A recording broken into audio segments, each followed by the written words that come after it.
نے کائنات کو بنانا چاہا تو سب سے پہلے مسجد کو بنایا. ان اول بیت وضع للناس للذی ببکۃ، میں نے پہلا دنیا میں جو گھر بنایا، میرا اللہ کہتا میں نے بیت اللہ بنایا، میں نے مسجد کو بنایا. یہ مسجد بنائی فرشتوں کے ذریعے سے، فرشتوں کے ذریعے سے. پھر نوح علیہ السلام کے طوفان میں یہ گر گیا، ایک ٹیلا رہ گیا، باقی گر گیا. پھر اللہ تعالیٰ نے اس کے کئی ہزار برس کے بعد اللہ تعالیٰ نے جب انسانیت کو نور سے، ہدایت سے روشن کرنا چاہا تو 2 باپ بیٹے سے اس گھر کی ابتدا کروائی، اور اتنی قربانی سے اس مسجد کو بنوایا کہ پہلے معصوم بچے کو خامد سے، باپ سے جدا کیا، معصوم بچہ، اور بیوی کو خامد سے جدا کیا. احاسنکم اخلاقا والطفکم باہلہ، والطفکم باہلہ. خامد اگر اچھے اخلاق والا ہو تو بیویاں قربان ہو جاتی ہیں، وہ خامد اگر ابراہیم ہو تو ہاجرہ کے کیا جذبات ہوں. نبی حسین ترین ہوتے ہیں، نبیوں کو اللہ حسن کا پیکر بناتا ہے اور پھر اخلاق کا بادشاہ بناتا ہے. ابراہیم علیہ السلام نبوت، حسن و جمال کا پیکر، اور اخلاق میں اواہ حلیم. خود قرآن کہہ رہا ہے کہ ابراہیم بڑے عالی اخلاق والے ہیں. تو اللہ نے پہلے ادھر بیٹھا دیا اور پھر کہا اس کو جنگل میں چھوڑ کے آ جائے، اس کو اپنے سے جدا کر دے. تو ابراہیم پہ کیا گزری ہوگی جب جوان بیوی کو چھوڑنے کا حکم ملا ہوگا. چلو ابراہیم علیہ السلام نے کی تو ایک بیوی سارا بھی ہے، اور ایک بیوی اور بھی تھی جو بعد میں کی، جس سے مدین پیدا ہوئی.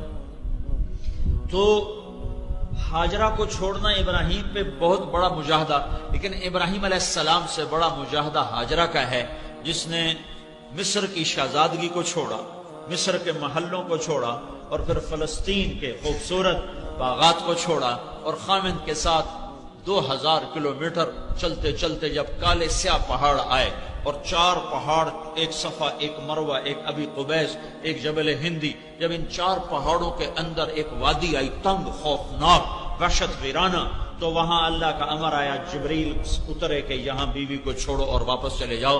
تو وہ ابراہیم جو آگ میں جلتے ہوئے، آگ میں پھکتے ہوئے نہ ڈرا نہ گھبرایا، جب جبریل نے کہا یہاں بیوی کو چھوڑو تو ابراہیم پکار اٹھے، بول اٹھے، یہاں کیسے چھوڑوں، یہاں کیسے چھوڑوں. آگ میں جاتے ہوئے نہیں کہا آگ میں کیسے جاؤں، کہ اگر جلانا ہے تو منظور ہے، لیکن جب اس خوفناک وادی میں کہا یہاں چھوڑو، کہا یہاں کیسے چھوڑوں، حالانکہ پتا ہے کہ اللہ کہہ رہا ہے چھوڑو، یہاں کیسے چھوڑوں. تو جبریل نے کہا اللہ چاہتا ہے چھوڑ دو، اس کی پشت سے ایک نبی آنے والا ہے اور یہاں اللہ کا گھر بننے والا ہے. مسجد کو بنانے کے لیے کتنی بڑی قربانی ہوئی ہے. اب ہاجرہ جوان ہیں، 24-25 سال عمر ہے. اب ابراہیم علیہ السلام نے چھوڑا اور واپس چل دیے، اونٹ کی نکیل کو پکڑا اور چل دیے. اب ہاجرہ کہنے لگی کہاں جا رہے ہو؟ خاموش، جواب دینے کا امر نہیں ہے، چپ. کدھر جا رہے ہو؟ مجھے چھوڑ کے کہاں جا رہے ہو؟ خاموش، چپ. چلتے چلتے کدئی بیت اللہ سے 3 کلومیٹر کے فاصلے پر ہے. 3 میل تک چلتی جا رہی ہیں اور منتیں کر رہے ہیں مجھے چھوڑ کے کیوں جا رہے ہو، میرا قصور تو بتاؤ، مجھے کیوں چھوڑ کے جا رہے ہو. 3 میل کے بعد ان کو خیال آیا یہ تو اللہ کا رسول ہے، کہیں اوپر سے حکم نہ آیا. 3 میل کے بعد جا کے خیال آیا تو کہا اللہ امرک، ابراہیم کیا یہ اللہ کا امر ہے؟ تو انہوں نے سر ہلایا کہ ہاں. کہا اذن لن یضیعنا اللہ. پھر ایک اور ہاجرہ نے جنم لیا. پہلے صرف بیوی تھی، اب وہ ایمان والی بنی. اذن جاؤ ابراہیم، میرا رب مجھے کبھی ضائع نہ کرے. جب تک ابراہیم علیہ السلام نظروں سے اوجھل نہیں ہوئے، بچے کو گود میں لے کر کھڑی ان کو دیکھتے. میں تو کبھی کبھی تنہائی میں اس منظر کو تصور میں لاتا ہوں تو میں پھوٹ پھوٹ کے رو پڑتا ہوں کہ یا اللہ تو نے کتنی بڑی قربانی کی.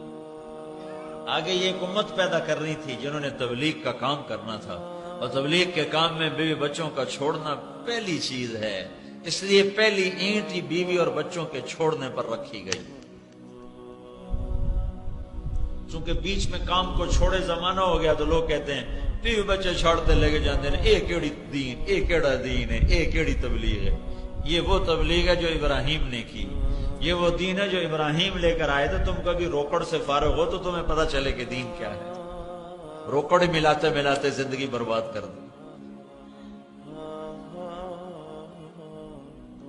او ہوئے کیسے واپس آئی ہوں گی، کن بوجھل قدموں سے آئی ہوں گی۔ اور ابراہیم جو کبھی دل چھوٹا نہ کرنے والے، جب وہ پہاڑ سے نیچے ہو گئے اور بیوی غائب ہو گئی نظروں سے، تو ایک دم انہوں نے بیت اللہ کی طرف منہ کر کے یوں ہاتھ اٹھائے، ربنا انی اسکنت من ذریتی بواد غیر ذی زرع عند بیتک المحرم، اے میرے رب تو نے کہا اور میں نے چھوڑ دیا، تیرے حکم پہ چھوڑ دیا، دل پہ پتھر رکھا اور چھوڑ دیا، یا اللہ اب تو ہی وارث ہے، تو ہی کفیل ہے، تو ہی اس کی اور اس کی نسلوں کی حفاظت فرما۔ کتنی لمبی دعا سورہ ابراہیم کے آخر میں ابراہیم علیہ السلام نے فرمائی، دعا فرمائی، جس کو اللہ نے پورا قرآن میں نقل کیا پورا۔ وہ رات جب آئی ہوگی ہاجرہ پر تو کیسی آئی ہوگی؟ فیصل آباد کی رات نہیں کہ لوڈ شیڈنگ ہے، اندھیرا ہے، چلو بتی جلا لو، گیس جلا لو، جنریٹر جلا لو، چلا لو۔ وہاں تو اوپر آسمان کی کالی رات ہے، نیچے کالے پہاڑوں کی سیاہی ہے، اور اپنے ساتھ تنہائی کی سیاہی ہے، تین اندھیرے، تنہائی کا اندھیرا، پہاڑوں کا اندھیرا، کالی رات کا اندھیرا، اوپر آسمان نیچے ہاجرہ۔ آسمان کے تارے بھی حیران ہوئے ہوں گے اور مکہ کے پہاڑ بھی حیران ہوئے ہوں گے کہ یہ مائی خاتون یہاں بچے کو گود میں لے کے کیوں بیٹھی ہوئی؟ یہ مسجد بنوائی جا رہی، مسجد، پہلی اینٹ رکھی گئی مسجد کے ذریعے سے۔ مسجد اس کائنات کے لیے ایسے ہے جیسے جسم کے لیے روح ہے، جسم میں سے روح نکل جائے تو جسم میت ہے، جب مسجدیں ویران ہوتی ہیں تو شہر ویران ہو جاتا ہے۔